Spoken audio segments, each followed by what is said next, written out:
नमस्कार सभी प्यारे बच्चों को, कैसे हैं आप सब। मैं अविनाश विश्वकर्मा आपका स्वागत करता हूं टॉपर्स 2025 बैच में। और सभी प्यारे बच्चों को हैप्पी जन्माष्टमी जन्माष्टमी की हार्दिक शुभकामनाएं। तो कृष्ण भगवान का आगमन इसी पक्ष में है ना। अब शुरुआत कर लेते हैं। बहुत सारे बच्चे क्या होंगे, व्रत होंगे, उपवास होंगे, और एक धार्मिक आस्था का विषय है तो होना भी चाहिए। ठीक, चलिए तो शुरू कर लेते हैं। तो सभी शेर बच्चों को जय हिंद। ओके भैया जी, आज क्या है? आज है हमारा डी व एफ ब्लॉक के तत्व का पार्ट टू है आज। ओके, बेसिक सीरीज में सभी बच्चे जुड़े हुए हैं, सभी बच्चे बहुत शानदार कर रहे हैं। आइए काम करते हैं जबरदस्त वाला। ओके, सभी बच्चे तैयार हैं? तो सबसे पहले मैं आपसे एक क्वेश्चन पूछूंगा। अगर आपने बता दिया तो मैं समझ जाऊंगा कि मेरी बातों को बहुत ध्यान से आप देखते हो, है ना। बहुत ध्यान से देखते भी हो और काम भी करते हो। चलो तो बताओगे हाँ है ना में जवाब देना बस। मैं इसी चैप्टर से ही एक छोटा सा क्वेश्चन पूछूंगा, फिर मैं आपको दिखाऊंगा कि ये कितने खतरनाक होते हैं। ये भी मेरा काम है। बच्चे सोच रहे होंगे ना, बच्चे क्या सोच रहे होंगे कि सर ग्राफिक्स की क्लास बोली थी, अब ग्राफिक्स क्यों नहीं दिखा रहे। तो प्यारे बच्चे, कुछ ऐसे चैप्टर होते हैं जिसमें ग्राफिक्स का नाम निशान नहीं होता। हम ग्राफिक्स कहां से दिखाएं, है ना। KMNO4 बन रहा है, उसके बॉन्ड बॉन्ड में क्या ग्राफिक्स दिखाएंगे, है ना। तो ग्राफिक्स हम लेकर आते रहते हैं, जिसमें जरूरत होगी उसके लिए परेशान ना होना। जैसे इससे अगले चैप्टर में जयवड़ू में बहुत ग्राफिक्स होगा, जयवड़ू में पूरा ग्राफिक्स आपका नजर आएगा, उसके लिए टेंशन मत लो। चलो तो क्वेश्चन पूछ लूं मैं। हाँ, क्वेश्चन ये है कि इससे पहले जो मैंने पार्ट 1 कराया था, एफ ब्लॉक के तत्वों को मैंने दो हिस्सों में बांटा था। एक तो 4F और एक 5F। ये पहले पार्ट में है, जिसने पहले पार्ट की क्लास देखी होगी वही बताएगा। 4F और 5F। 4F को कहते हैं लेंथेनॉइड और 5F को कहते हैं एक्टिनॉइड। ओके, चलो यहां तक की बात क्लियर है। अब आप मुझे इतना बता दो कि इन दोनों में से 4F और 5F में से कौन सबसे खतरनाक है। रेडियो एक्टिव कौन सा है? रेडियो एक्टिव का मतलब जिनका इस्तेमाल किया जाता था परमाणु बम बनाने में, इस्तेमाल किया जाता है परमाणु बम बनाने में। तो आप मुझे बता दो कि 4F और 5F में से कौन से तत्व, कौन सी धातु ज्यादा खतरनाक है, और ज्यादा खतरनाक है, रेडियो एक्टिव है, तो कौन सी वाली। चलो मैं इंतजार कर रहा हूं, देखते हैं। बुक बेटा 5 सितंबर के बाद से मिलेगी, कई बार मैं आपको बता चुका हूं। 5F वाली, ओके। तो 5F वाली रेडियो एक्टिव है, और रेडियो एक्टिव में जैसे यूरेनियम वगैरह है, तो इनका क्या होता है, बहुत ज्यादा क्या होता है, दबदबा होता है। यानी कि परमाणु बम भैया फोड़े, कहानी खत्म। चलो एक मैं आपको वीडियो के माध्यम से आपको दिखाता हूं कि एक परमाणु बम कितना खतरनाक होता है। बहुत बच्चों ने देखा भी होगा, है ना। परमाणु बम, एटम बम, न्यूक्लियर बम, ये कितना खतरनाक होता है, पहले मैं उसको दिखा देता हूं। यानी कि 5F वालों का ये काम है। लेकिन आपके सिलेबस में से 5F यानी कि एक्टिनॉइड को हटा दिया गया, सिर्फ उसके सामान्य परिचय तक ही रखा गया। हम सिर्फ लेंथेनॉइड ही पढ़ेंगे। एक्टिनॉइड की बस सामान्य जानकारी दी गई है कि आप सामान्य जानकारी बच्चों को दे दो, जो भी आएगा पेपर में वो लेंथेनॉइड आएगा। इसी वजह से इसमें इतनी कैची चल गई कि इतना छोटा पोर्शन बन गया। हो सकता है कि ये आज ही खत्म हो जाए चैप्टर ही पूरा। चलो तो शुरू करेंगे ये वाली बात। ओके, कवर करेंगे जी। चेक करते हैं कि कितना खतरनाक है। अब यहां पर मैं दिखा रहा हूं आपको ये पॉइंट, वीडियो देखते हैं। अब जैसे ही मैंने इसको करा तो मैं सीन 2 हो जाऊंगा, और सीन 2 होने पर आपको दिखाई दिया ये एक शहर पे एक बम गिरा। बम गिरते ही देखो बस की हालत क्या हो गई, सबकी हालत कैसे हो गई, सब खत्म। ये सेकंडों के हिसाब से, पुल है ऑस्ट्रेलिया में, गई कहानी। बम गिरते ही निपट गया। अगर एक ऐसा माहौल है परमाणु बम का जो 5F के लिए काम करता है, 5F के ही काम करता है, तो सोचो कैसे होगा, इतना खतरनाक। और ये कौन करते हैं?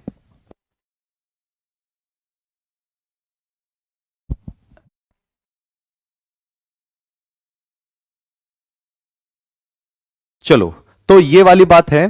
तो सी बात, हाँ, आप देख सकते हो यूट्यूब पर देख सकते हो, न्यूक्लियर बम का हमला देख सकते हो। मैं तो बस छोटी सी क्लिप दिखाई है। ये सारा काम है एक्टिनॉइड का। एक्टिनॉइड इस तरीके से काम करते हैं, एक बार में ही सब कुछ खत्म, आसपास का क्षेत्र ही गायब। और एक्टिनॉइड हिस्से सामान्य परिचय के बाद आपके सिलेबस में नहीं है, तो हम क्या पढ़ेंगे? लेंथेनॉइड। अब लेंथेनॉइड में एफ ब्लॉक के तत्वों का इलेक्ट्रॉनिक विन्यास। एफ ब्लॉक के तत्वों में किसका इलेक्ट्रॉनिक विन्यास हमें करना है? हमें करना है लेंथेनॉइड का इलेक्ट्रॉनिक विन्यास। तो मैं क्या लिखूंगा? लेंथेनॉइड का इलेक्ट्रॉनिक विन्यास। इलेक्ट्रॉनिक विन्यास। अच्छा, अब इसका जो इलेक्ट्रॉनिक विन्यास है वो दो तरीके का होता है। वो दो तरीके का होता है, ठीक। हाँ, वो दो तरीके का होता है। दो तरीके का कौन सा? दो तरीके का होगा जिनमें से एक होगा सामान्य। सामान्य का मतलब जो हम निकालते हैं। एक होगा वो जो वास्तविक है।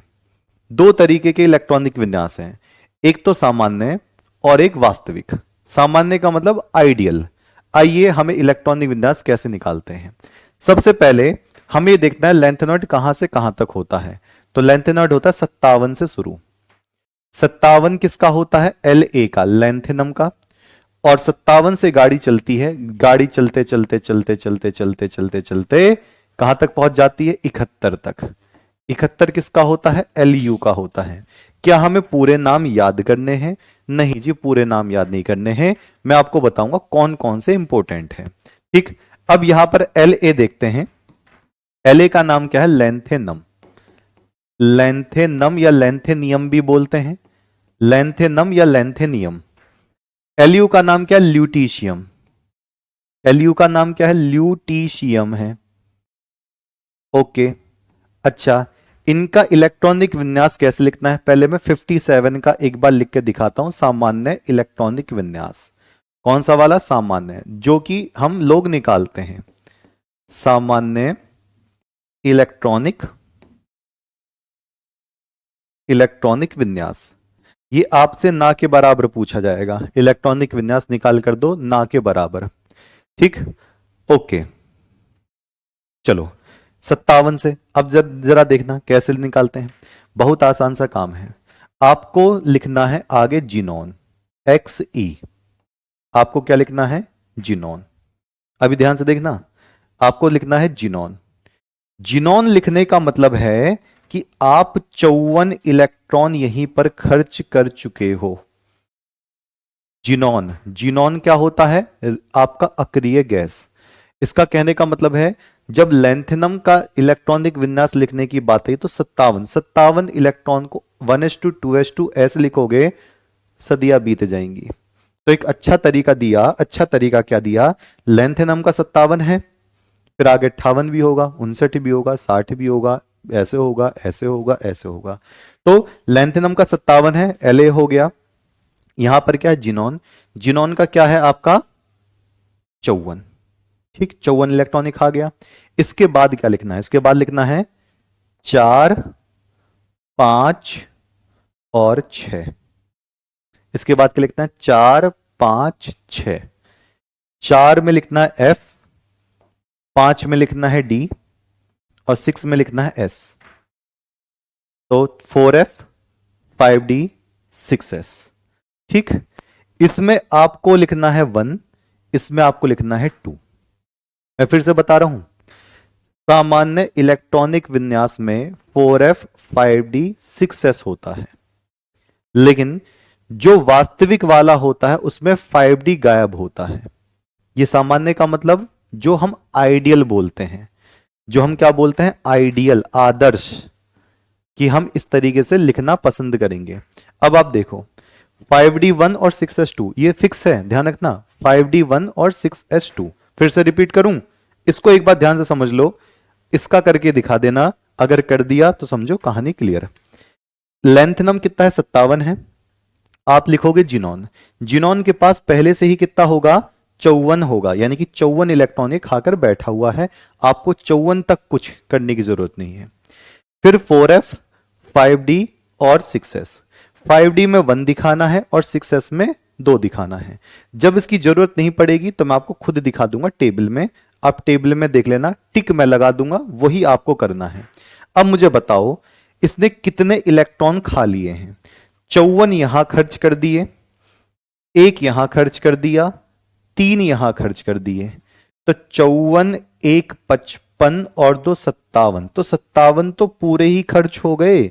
तो 4f में कितने इलेक्ट्रॉन आएंगे बता सकते हो?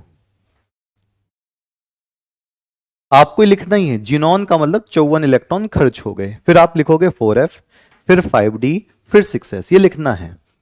5d में 1 इलेक्ट्रॉन और 6s में 2 इलेक्ट्रॉन आपको दिखाने हैं। अब आप देखो 54, 1 55, 2 57, 57 इलेक्ट्रॉन खर्च हो गए, 57 इलेक्ट्रॉन खर्च हो गए, तो 4f में क्या बचा? हाँ, एफ में क्यों नहीं दिखाता? क्योंकि एफ ब्लॉक के तत्व का मतलब है आखिरी बचा हुआ इलेक्ट्रॉन 4f में आएगा। ये मैंने सबसे शुरू में लिखवाया था, आखिरी बचा हुआ इलेक्ट्रॉन किस में आएगा? 4f में आएगा। सबसे शुरू वाली क्लास में लिखवा दिया था एफ ब्लॉक की। तो आप खुद देखो 57 के 57 खर्च हो गए, 4f के पास बचा झुंझुना। क्या है भैया, मेरी तो बस की ना है, मैं इलेक्ट्रॉन ही ना दिखा रहा, लो टाटा बाय बाय कर रहा हूं मैं। इस वाली बात को समझ रहे हो? अच्छा ठीक, अब मैं इसका पूछ रहा हूं, ये आगे फिर मैं पूछूंगा 71 एलयू का। एलयू का निकाल कर दो, चलो 71 एलयू जल्दी से। 71 एलयू का सेम सामान्य आइडियल में करके दिखाओ कैसे निकालेंगे। तो मैंने क्या किया, कैसा है 54, कैसा है 54 होता ही है जिनॉन, जिनॉन के पास 54 इलेक्ट्रॉन होते ही होते हैं। चलो अब चेक करते हैं। मैंने यहां पर लिखा भैया जी, फिर से जिनॉन, फिर से क्या लिखा? जिनॉन लिखा, ये लिख दिया मैंने जिनॉन। अब जिनॉन का 54 होता ही है, 54 तक तो कुछ करना ही नहीं है। फिर मैंने क्या लिखा? 4f 5d और 6s, 4f 5d 6s, 5d में 1 और 6s में कितना? 2। अब गिनो टोटल, 54, 1 55, 2 57, ये 57 इन्होंने घेर लिया।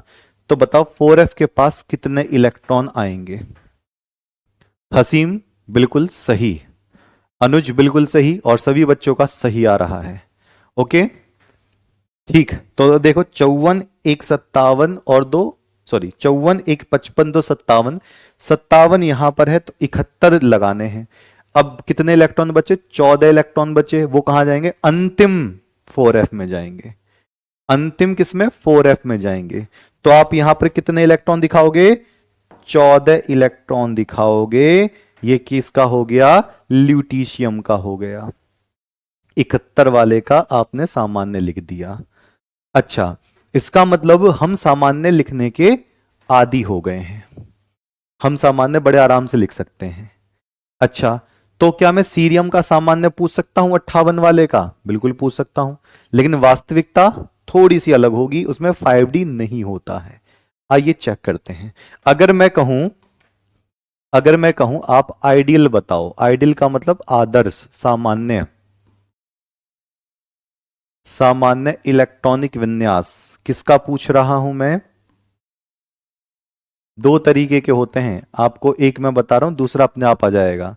इलेक्ट्रॉनिक विन्यास, अब किसी बच्चे ने इलेक्ट्रॉनिक विन्यास नहीं देखी है वीडियो तो कृपया करके हाथ जोड़कर बोल रहा हूं कि इलेक्ट्रॉनिक विन्यास बाकियों की जरूर देख लेना।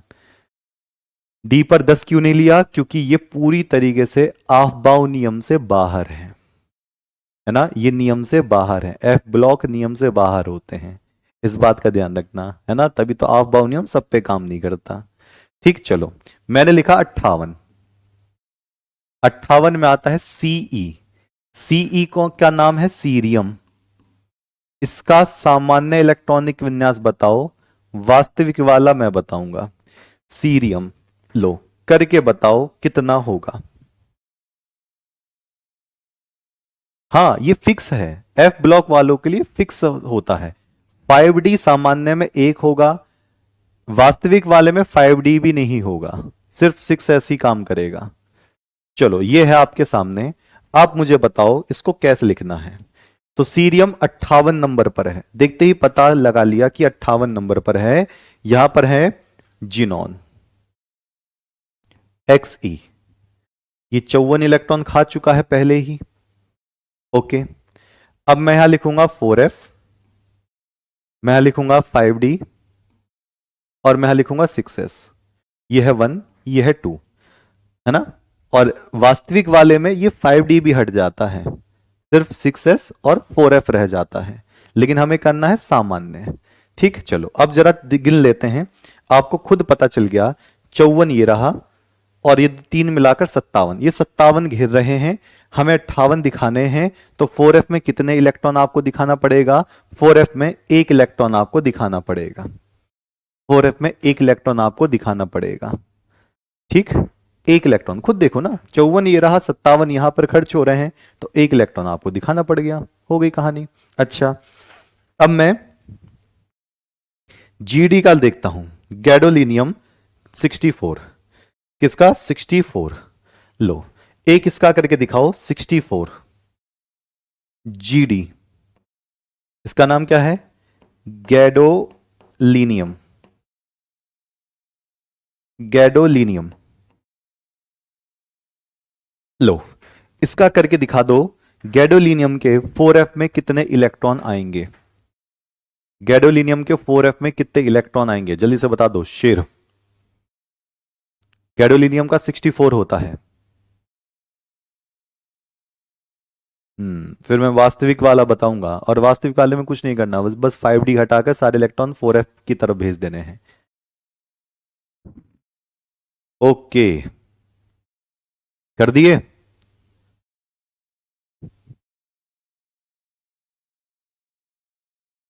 एग्जाम में आपसे दोनों में से सामान्य पूछता है, और एग्जाम में इलेक्ट्रॉनिक विन्यास पूछता ही नहीं है, किसका इलेक्ट्रॉनिक विन्यास निकालो। पूछता कैसे है? F ब्लॉक के इलेक्ट्रॉनिक विन्यास कैसे होते हैं, बस ये तो मैं आपको सिखा रहा हूं। एग्जाम में इसमें ना के बराबर पूछेगा, इसी वजह से मैं एग्जाम्पल ही लिमिटेड ले रहा हूं, और मैं टिक करके दूंगा, आपको उस पर पूरा फोकस कर लेना है। चलो, मैंने चेक किया, मैंने यहां पर देखा XE कितना है? 54 इलेक्ट्रॉन है। यहां पर क्या हो जाएगा? 4F, यहां पर क्या हो जाएगा? 5D1, और यहां पर 6S2 हो जाएगा। ठीक, अब यहां पर देखना, यहां पर देखना, 64 निकालने हैं, तो 54 और 3 57, 57 में कितने जोड़ देंगे कि 64 हो जाएगा? तो 7 जोड़ देंगे, तो यहां पर हो जाएगा 4F7, 4F7 हो जाएगा। ठीक, अब हम लिस्ट निकालते हैं, और लिस्ट निकालने के बाद हम चेक करेंगे कि किसका सामान्य वास्तविक है और किसका वास्तविक नहीं है। ये पूरी की पूरी लेंथेनॉइड श्रेणी है। आप इसके नाम जिसको याद करने का मन कर रहा है आप कर सकते हो, लेकिन इसमें कोई ऐसा नहीं आता कि आपको पूरा सीक्वेंस में नाम याद होने चाहिए, कोई फर्क नहीं पड़ता। यहां तक कि टीचर्स भी याद नहीं रखते इनको, है ना, जरूरत ही नहीं पड़ती, क्योंकि जब भी होता है उसके सामने उसका परमाणु क्रमांक लिखकर दिया जाता है। जो जो मेन मेन याद करने हैं मैं उसका लिखवाऊंगा। चलो देखते हैं, 57 पर क्या है? लेंथेनम है। 57 पर जो लेंथेनम है, La जो है, ये देखो परमाणु क्रमांक, ये रहा नाम, ये है संकेत, और ये इसके इलेक्ट्रॉनिक विन्यास। तो आप इसका इलेक्ट्रॉनिक विन्यास देखोगे, ये रहा जिनॉन 4F0, 5D1 और 6S2, यानी कि इसका जो सामान्य इलेक्ट्रॉनिक विन्यास है वही इसका वास्तविक है। जिसका सामान्य इलेक्ट्रॉनिक विन्यास है वही इसका कौन सा है? वास्तविक है, यानी कि मैच कर गया। अच्छा, ठीक है, फिर देखते हैं 58 वाले का, ये वास्तविक है। सामान्य और वास्तविक में अंतर है। वास्तविक वो होते हैं जिसमें हम खुद जरूरत के हिसाब से याद करते हैं। ठीक, चलो ठीक देखो प्यारे बच्चों, वीडियो के हर एक वीडियो में बता रहा आ रहा हूं कि 5 सितंबर के बाद से आपकी किताबें मिलनी शुरू होंगी। ठीक है, हर एक वीडियो में।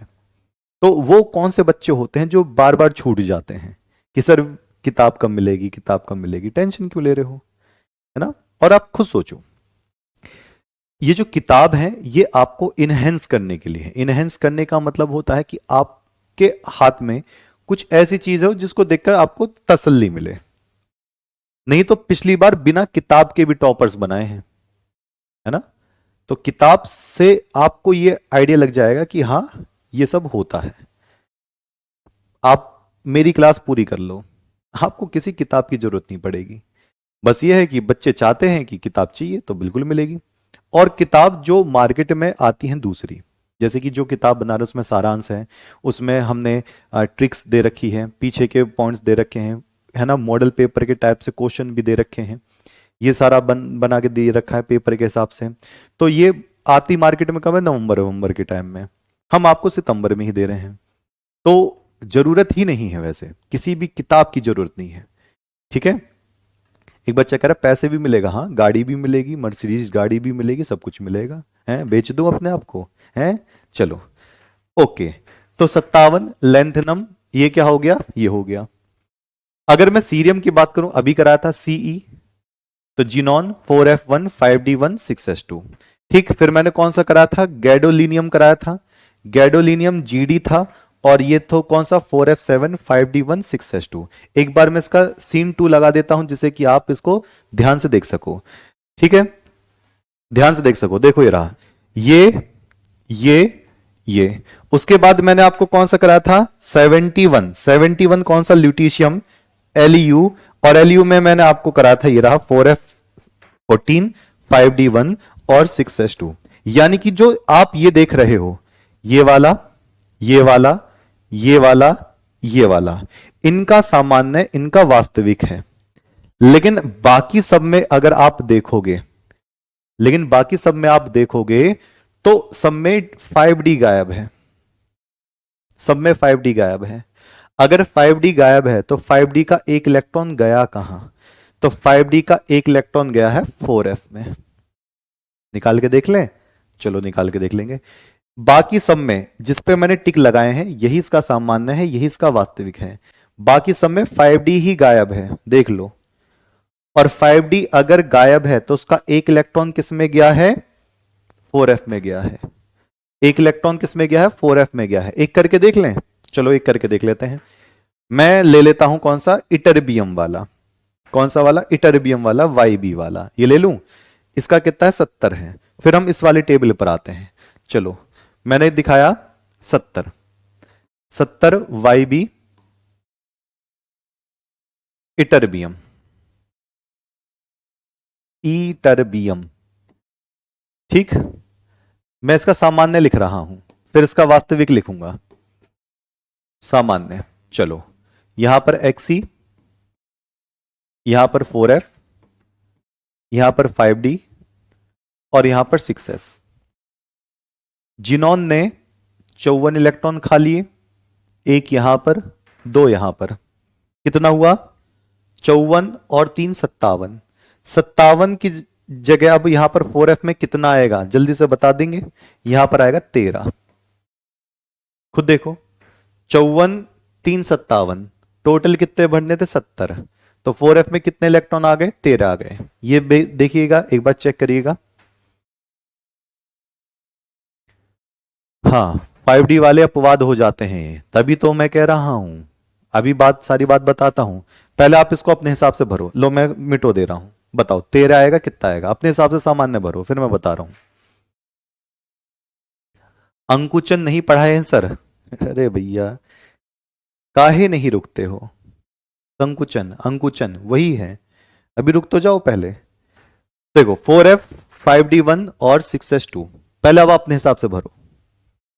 उन चारों को छोड़कर 70 वाले को अपने हिसाब से भरा, मेरा 13 आया, 13 आया। ठीक, अब सामान्य से इसको वास्तविक बनाना है, इसको, तो मैं 5D को क्रॉस करके एक इलेक्ट्रॉन यहां भेज दूंगा, तो कैसा जाएगा, ये XE 54, 4F कितना हो गया, 14 हो गया, और 6S कितना हो गया, 2 हो गया।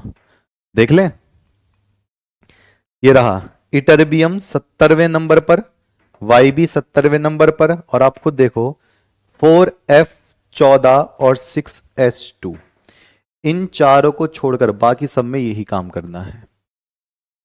देख लो, lanthanum cerium, LACEPRNDPMSMEU, europium, TBDYHOERTMYBLU, 57, 58, 59, 60, 61, 62, 63, 64, 65, 66, 67, 68, 69, 70, कहानी क्लियर? क्लियर है? अच्छा, क्या मैं प्रोमीथियम का आपके सामने लिखकर दिखाऊं?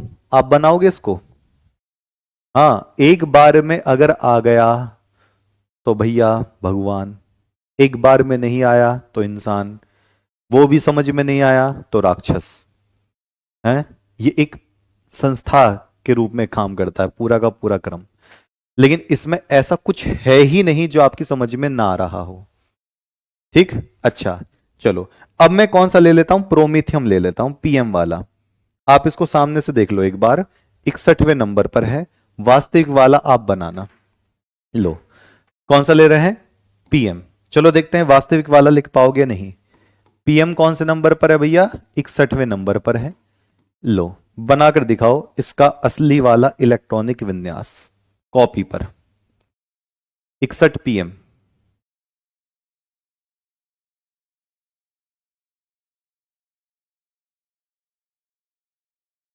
बताइए जल्दी से। ओके, जल्दी से बताओ। 61 वाले का पहले वैसे ही बनाओ जैसे आप बनाते आ रहे हो, उसके बाद उसको 5D हटाकर उसका एक इलेक्ट्रॉन 4F में भेज दो, यहां पर आपको दिख जाएगा। ठीक, डायरेक्ट भी कर सकते हो, मुझे क्या दिक्कत है। यहां लिख दो जीनोन। ये कितना हो गया? 54। जब 5D हटानी है तो 4F 6S दो, तो 54 2 56, बचा हुआ 4F में लपेट दो।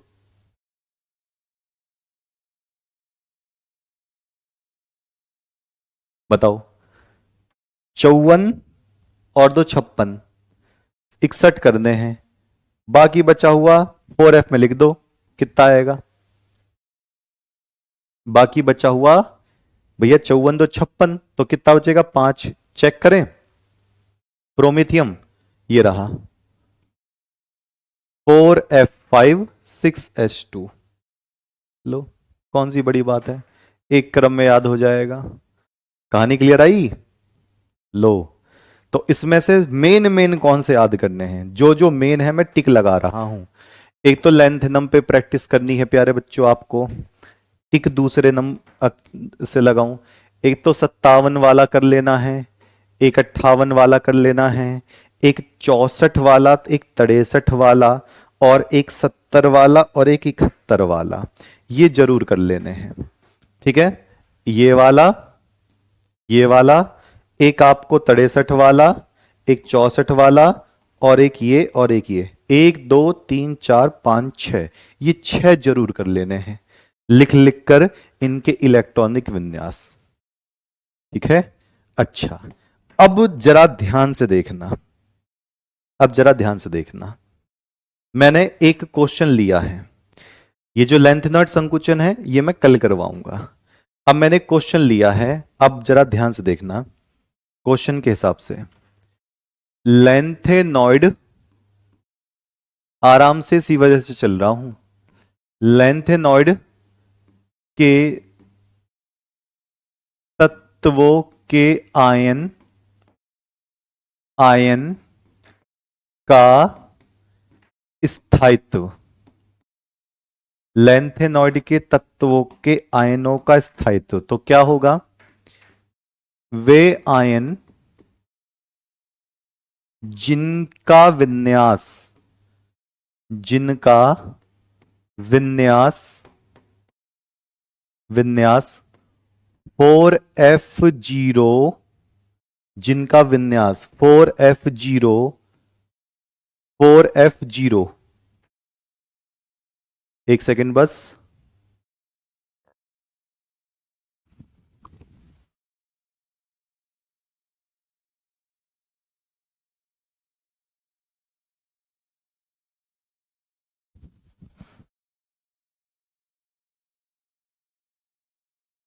ठीक, वे आयन जिनका विन्यास 4F0, 5d0 6s0।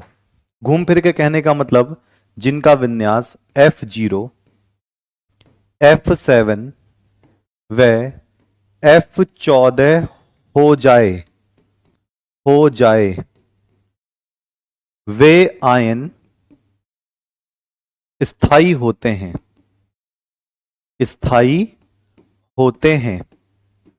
यानी कि कहने का सीधा सीधा मतलब क्या है कि जो लेंथेनॉइड के जो तत्व हैं, अगर उनके आखिरी में F0 4F0 4F7 या 4F14 हो जाए तो वो स्थायी होते हैं। ठीक, उदाहरण के तौर पर जरा देखें। उदाहरण मैंने लिखा सीरियम 3+ व सीरियम 4+ में स्थायी कौन सा होगा?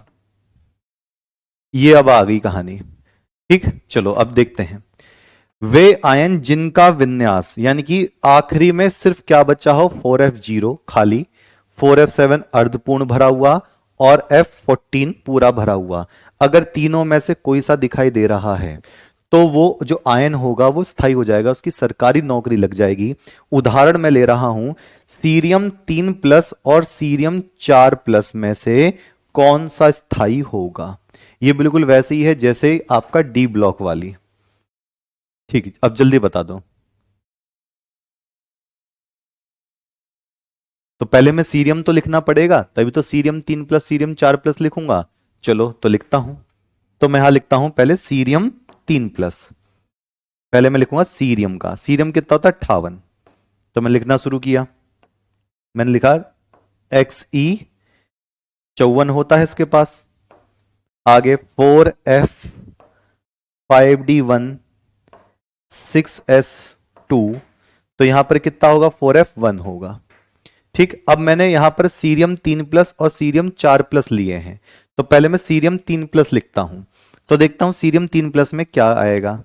अगर मैंने सीरियम 3+ लिया है तो जिनोन रहेगा। अब देखो, पहले 2 इलेक्ट्रॉन यहां से जाएंगे, 1 इलेक्ट्रॉन यहां से जाएगा, क्योंकि आपको 3 इलेक्ट्रॉन निकालने हैं। 2 इलेक्ट्रॉन यहां से गया, 1 इलेक्ट्रॉन यहां से गया और 3+ हो गया। तो यहां पर क्या दिखाई देगा, 4F1 5D0 और 6S0। यानी कि सब तो खत्म हो गया लेकिन 4F1 आ रहा है। 4F1 मैच करो, कहीं पर दिखाई दे रहा है? नहीं दिखाई दे रहा है। तो सीरियम 3+ स्थायी नहीं है, ये क्या होगा, अस्थायी होगा। ये क्या होगा, अस्थायी होगा। अब मैं सीरियम 4+ निकालता हूं। अब मैं क्या निकालता हूं, सीरियम 4+ निकालता हूं। तो सीरियम 4+ में कैसे होगा, बड़े वाले नंबर से निकालना शुरू करेंगे। तो 2 इलेक्ट्रॉन यहां से गया, 4+ का मतलब 4 इलेक्ट्रॉन निकालने हैं।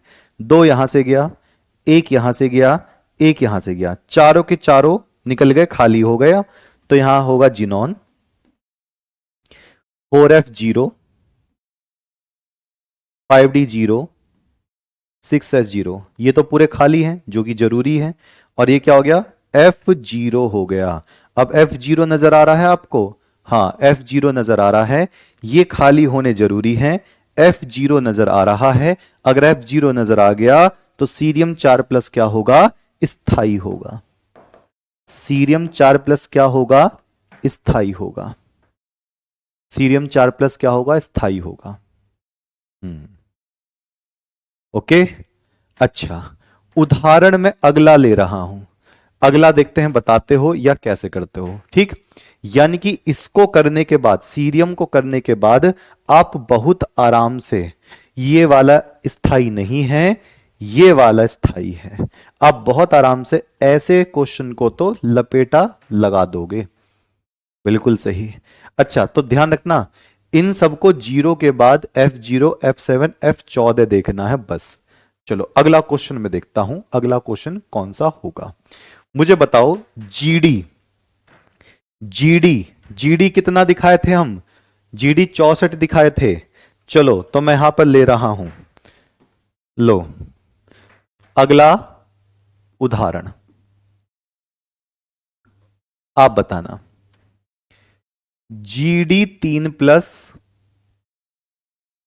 व GD4+ में स्थाई कौन सा है? लगाओ बेटा दिमाग, और एक बार में आ जाए तो समझो परलोक मिल गया। पहले इसका जीडी का इलेक्ट्रॉनिक विन्यास लिखो। जीडी का कितना बताए थे? 64। लो, इसका इलेक्ट्रॉनिक विन्यास लिखो पहले, जीडी का, फटाफट।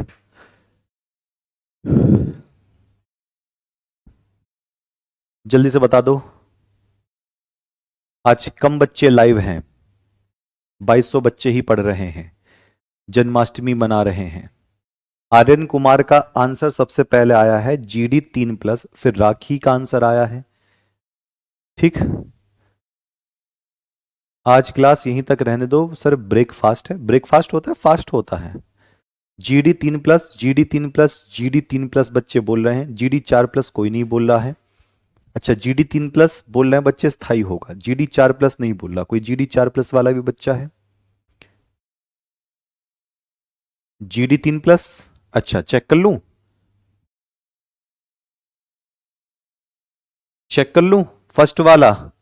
अच्छा, यानी कि 90% बच्चे GD3+ बोल रहे हैं, है ना। चलो चेक करता हूं मैं क्या उनका आंसर सही है गलत है।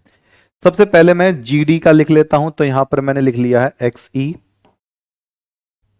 आगे 4F5D1 6S2 57, सॉरी 54 3 57, यहां कितना बचा? 7, यही बचा। अब मैं GD3+ लिखूंगा, तो GD3+ का मतलब पीछे से 2 यहां इलेक्ट्रॉन गए, 1 यहां गए, 3 निकल गए, 3+ हो गया, 3 यहां से निकल गए, तो यहां पर क्या बचेगा? यहां बचेगा सिर्फ 4F7। जीरो वालों को लिखो मत लिखो, फर्क नहीं पड़ता, 4F7, ठीक है। फिर मैंने GD4+ देखा, तो 2 यहां से गया, 1 यहां से गया, 1 यहां से भी निकालना पड़ेगा, तो ये क्या हो जाएगा? XE 4F6 हो जाएगा। और भैया यही तो बात थी कि हमें कौन कौन से पे निकालना था। F0 नजर आए, F7 नजर आए, या F14 नजर आए, तो स्थाई कौन सा होगा? GD3+। सही समझे भैया जी, स्थाई ये होगा, और ये क्या होगा? अस्थाई होगा। ये क्या होगा? अस्थाई होगा। चलो एक और करते हैं, फिर आगे की कहानी पढ़ते हैं, ठीक है। अरुण बेटा, इलेक्ट्रॉनिक विन्यास तो लिखना सीख लो, तभी तो आप यहां से इलेक्ट्रॉन निकाल कर बताओगे स्थाई कौन सा होगा, स्थाई कौन सा होगा। एक बार में इलेक्ट्रॉनिक विन्यास काहे दिमाग में आएंगे? आएंगे ही नहीं, इनकी प्रैक्टिस करनी पड़ेगी। लिख लिख कर देखो इन्हें, तभी आप लगा पाओगे कि 3+ या 4+ में से कौन सा है ना।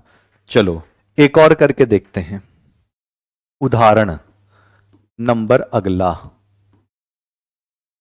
लो, मैंने लिखा LU। LU, चलो मैं पूछ लेता हूं, LU कितने प्लस पर स्थाई होगा? या मैं दे रहा हूं, LU X+ पर स्थाई है, पर स्थाई है। X का मान क्या होगा? मान क्या होगा? तो मैंने ऑप्शन दिए A B C D, 1 2 3 4, यानी कि X का मतलब कितने प्लस पर ये स्थाई होगा। तो यहां पर LU का मैं निकाल कर देखूंगा। LU कितना है भैया जी? 71 है। जब मैंने LU का निकाला तो यहां पर जीनोन, यहां पर 4F, यहां पर 5D1, यहां पर 6S2, और ये कितने? 14 इलेक्ट्रॉन। अब मैं देखूंगा कि 14 बनाने के लिए इनको हटाना पड़ेगा, तो 2 इलेक्ट्रॉन यहां से निकाल दो, 1 इलेक्ट्रॉन यहां से निकाल दो। कुल कितने हटाए? 3 हटाए। तो 3 हटाने के बाद क्या हुआ? लिख दे रहा हूं, 3 हटाने के बाद ये कैसा नजर आ रहा है? जिनॉन 4F14, 5D0 खत्म, 6S0 खत्म, तो क्या बचा? 4D14। इसका मतलब स्थाई है। और अगर इसका मतलब स्थाई है तो आपने कितने इलेक्ट्रॉन निकाले? आपने 3 इलेक्ट्रॉन निकाल कर ही तो स्थायी किया है, कोई बड़ी बात थोड़ी ना है। तो 3 इलेक्ट्रॉन निकाल कर स्थायी करा, यानी कि 3 प्लस पर ये स्थायी है ये। इसका मतलब Lu 3 प्लस आयन स्थायी होगा। ऐसे भी आप डायरेक्ट निकाल सकते हो। कहानी समझे ले? ओके, बहुत बढ़िया। 3 प्लस एक बच्चा x बराबर 0 कर रहा है। 0 काहे कर रहे हो?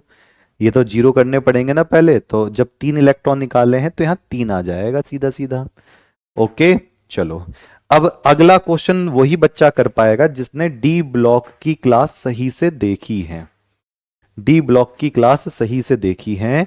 मैं एक प्रश्न पूछूंगा, बस यही प्रश्न अंतिम होगा। ये प्रश्न अंतिम होगा, फिर मैं कल ये चैप्टर फिनिश कर दूंगा लेंथेनॉइड आकुंचन या संकुचन के साथ। फिर हम इस चैप्टर के क्वेश्चन करेंगे, फिर हम चलेंगे किस पर?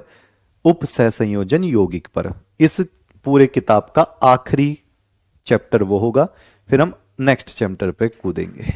चलो, प्रश्न क्या है भैया जी? प्रश्न क्या है?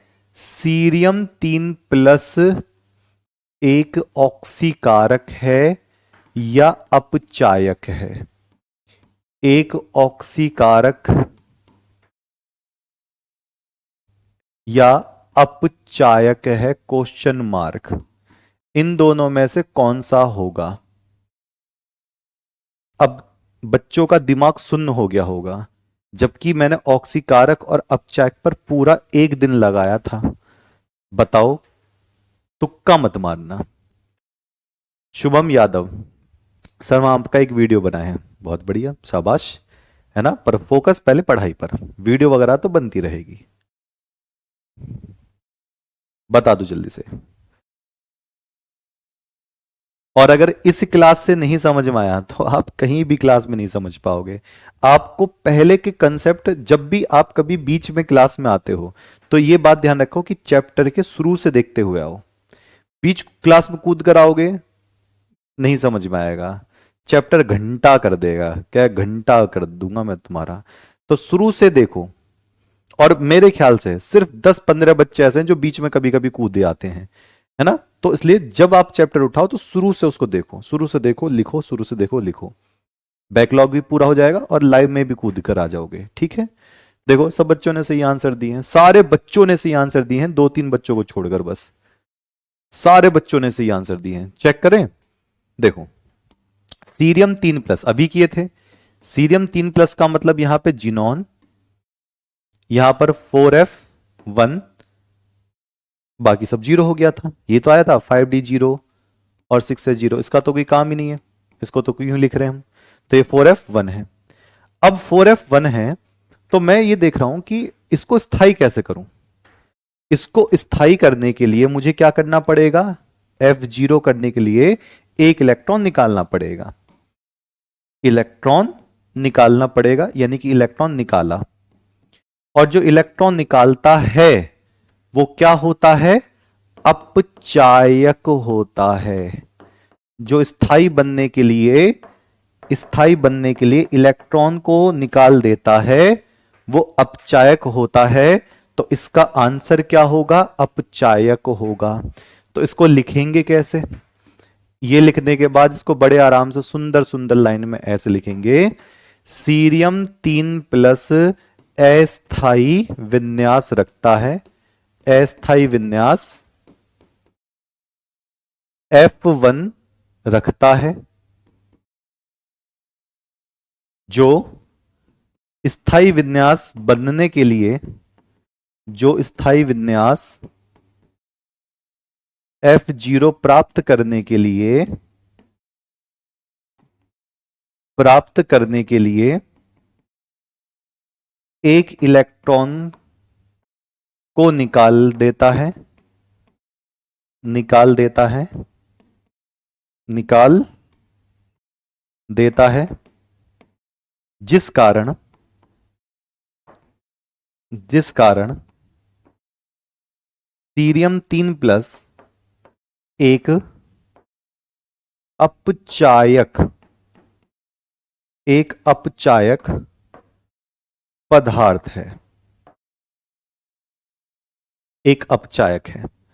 लो, आई कहानी समझ में? कहानी क्लियर? चलो बढ़िया। अब मैं आपसे एक क्वेश्चन पूछूंगा, वो आप क्या बताओगे? होमवर्क की तरह लोगे उसको। होमवर्क में लिख रहा हूं, कल इसका आंसर हम पूछेंगे। होमवर्क, होमवर्क, ठीक।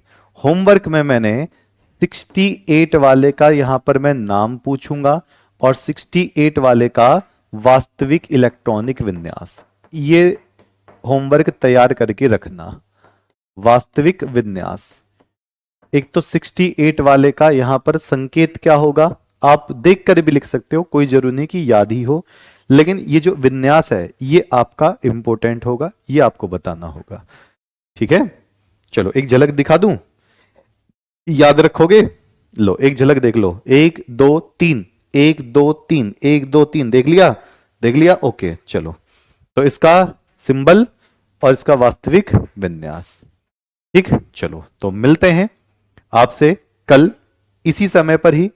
कितने बजे? 7 बजे, जिसमें हम लेंथेनॉइड को आगे पढ़ने वाले हैं। लेकिन ये एक बात जरूर कर लेना, इसी वजह से मैं बहुत धीरे धीरे चला हूं। ठीक, चलो तो आज के लिए इतना ही, तब तक के लिए नमस्कार।